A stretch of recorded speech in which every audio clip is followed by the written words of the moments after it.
நம்ம சேனலில் சீரக சம்பா மட்டன் பிரியாணி எப்படி செய்யலான்னு பார்க்கலாம் வாங்க. அதுக்கு நல்லா பிராண்டடான சீரக சம்பா ரைஸ் வாங்கிக்கோங்க. இப்போது நான் எடுத்திருக்கேன்ல கிளாஸ், அதில் 1.5 கிளாஸ் அரிசி எடுத்திருக்கேன். அதை 2 வாட்டி நல்லா கழுவி வச்சுக்கணும். கழுவிட்டக்கப்புறம் நான் குக்கரில் மட்டன் வேக வச்சேன். அந்த குக்கரே தான் இப்போ நான் பிரியாணி செய்ய யூஸ் பண்ணிக்கிறேன். மட்டனை லைட்டாக இஞ்சி பூண்டு பேஸ்ட், அப்புறம் 1 ஸ்பூன் உப்பு போட்டு நல்லா கழுவி 3 விசில் எடுத்து வச்சுக்கோங்க. குக்கர் நல்லா காஞ்ச உடனே அதில் தேவையான அளவு எண்ணெய் ஊற்றிட்டு பிரியாணி இலை, பட்டை, கிராம்பு, ஏலக்காய்லாம் சேர்த்துக்கோங்க. இது ஒரு மாதிரி ஏலக்காய்லாம் வெடித்து வரும். அந்த டைமில் வெங்காயத்தை சேர்த்துக்கோங்க. வெங்காயத்தை சேர்த்து நல்லா வதக்கிக்கோங்க.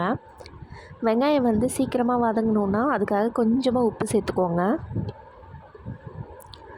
உப்பு சேர்த்துட்டு நல்லா வதக்கி விட்டுக்கோங்க. சைட் பையில் ஒரு 4 முட்டை எடுத்து வேக வச்சுக்கிறேன்.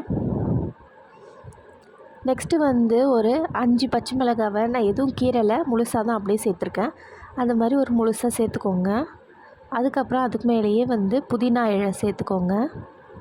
அப்புறம் கொஞ்சம் தக்காளி சேர்த்து நல்லா வதக்கிக்கோங்க. நல்லா வதங்கி வந்த அப்புறம் இஞ்சி பூண்டு 1 ஸ்பூன் சோம்பு சேர்த்து மிக்சியில் குறைப்பாக அரைச்சி எடுத்துக்கிறேன். அதையும் சேர்த்துக்கோங்க. சேர்த்துட்டு நல்லா வதக்கி எடுத்துக்கோங்க. வதக்கி எண்ணெய் பிரிஞ்சு வந்த உடனே நம்ம எந்த கிளாஸில் ரைஸ் எடுத்துருக்கோமோ அதில் 1/2 கிளாஸ் தயிர் சேர்த்துக்கோங்க. தயிர் சேர்த்து ஒரு 2 நிமிஷம் நல்லா கலந்து விட்டுட்டு 2 ஸ்பூன் தனி மிளகாத்தூள், 1 ஸ்பூன் கொத்தமல்லி தூள், வீட்டிலே அரைச்ச கரம் மசாலா 1/2 ஸ்பூன் சேர்த்து நல்லா வதக்கிக்கோங்க. மசாலா நல்லா மிக்ஸ் ஆன உடனே லைட்டாக எண்ணெய் பிரிஞ்சு வரும். அந்த டைமில் இப்போ நம்ம தண்ணி சேர்த்துக்கலாம். இப்போ 1.5 கிளாஸ் அரிசி எடுத்துருக்கோம் இல்லையா, இப்போ 3 கிளாஸ் நம்மளுக்கு தண்ணி தேவைப்படும். ஆனால் இந்த தயிர், இந்த மசாலா அதுவே கொஞ்சம் கட்டியாக இருக்கும்.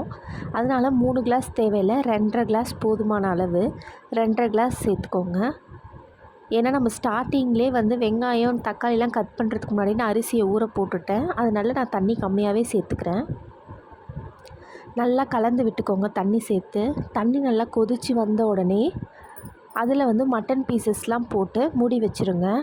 தேவையான அளவு ஃபுட் கலர் வேணும்னா சேர்த்துக்கோங்க.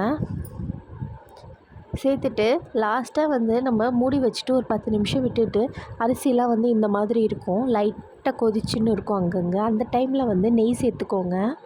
நெய் சேர்த்துட்டு இந்த டைம் தான் நம்மளுக்கு கரெக்டான டைம் தம் போடுறதுக்கு. நான் குக்கர் மேலே ஒரு தட்டு வச்சு வெயிட்டான பாத்திரத்தை தூக்கி அது மேலே வச்சுட்டு ஒரு 5 நிமிஷம் கேஸை சிம்மில் வச்சுருங்க. அதுக்கப்புறம் கேஸை 5 நிமிஷத்துக்கு அப்புறம் ஆஃப் பண்ணிவிடுங்க. ஆஃப் பண்ணிவிட்டு அப்படியே விட்டுருங்க.